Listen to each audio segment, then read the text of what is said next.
First off, I have to say that your records are all on repeat all over my house. Great. My roommate is like a tremendous fan. I think he comes to see you guys every time you're in this area. Cool. Awesome. Yeah. Awesome.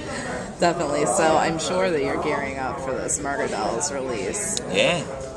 And it comes out the 31st of August, and we basically our tour starts the day the record comes out, and it's in Europe. And I can't say who it's with because I'm not allowed yet, but we're doing a bunch of support dates, and then we do Ozfest UK on September 18th, and then we come back to the States and do a US run. Okay. So That's big good. plans, big plans. Definitely. Yeah. So I mean, it's been was it 02 that the first album. The first album came out, and like, how is the writing process different? Well, the first album was, it was just, those songs were already written. It was my songs and Joey's songs from his old band. We smashed them together, rearranged some lyrics. It was done. It was simple.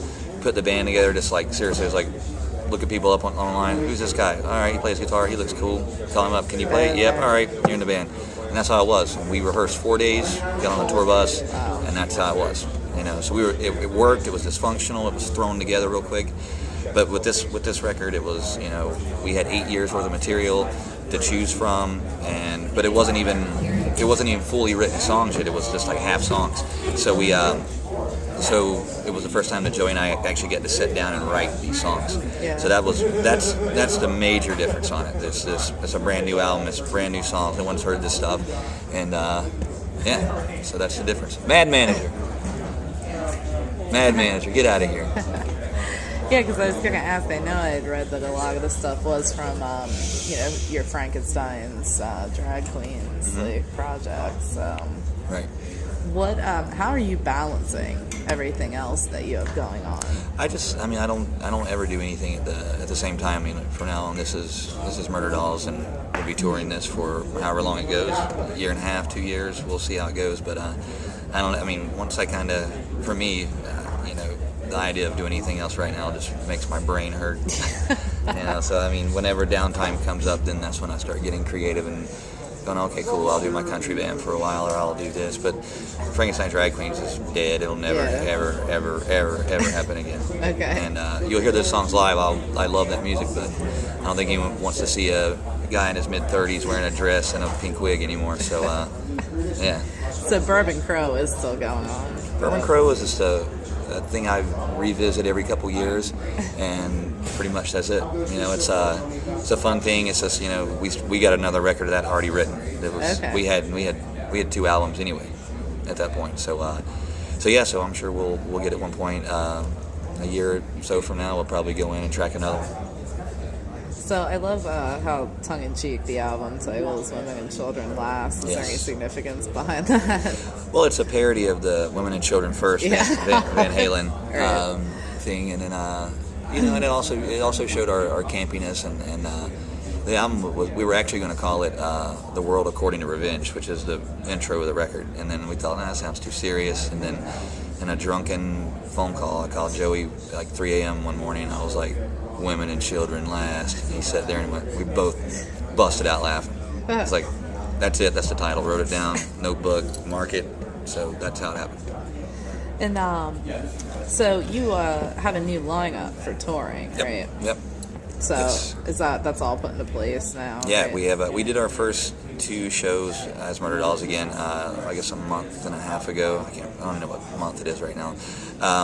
But yeah, we just, with nothing to discount the old lineup, we just wanted to do something new. We needed fresh blood, and the band's a different band than it was 8 years ago.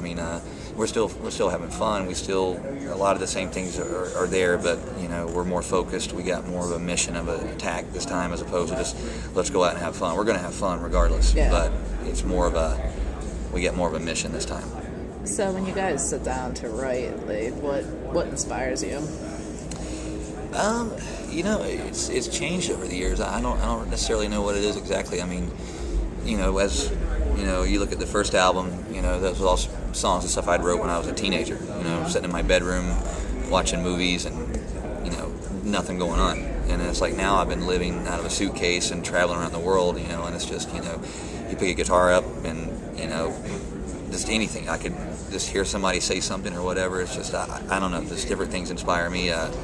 You know, different bands out here. You know, I've been listening to a lot of different stuff lately, and, you know, so who knows what the next batch of music I make will sound like. Because I've been listening to a lot of really heavy stuff and really strange stuff too as well, so who knows where that's going to go. So do you have a favorite guilty pleasure song, something we might be surprised? No, I mean, I'm pretty much, I think when I did my country band, I threw it all on the table there. Yeah, so pretty much. You know, I mean, I don't ever deny or say, oh, you know, I have everything in my iPod from Randy Travis, the country guy, to Slayer, you know, so you know, I don't have anything I'm guilty about as far as that goes.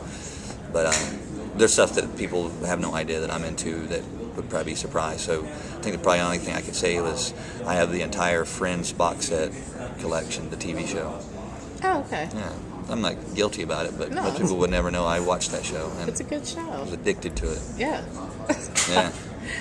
So, being that you are on the road so much, and you know, just with everything going on, how do you best pass the time?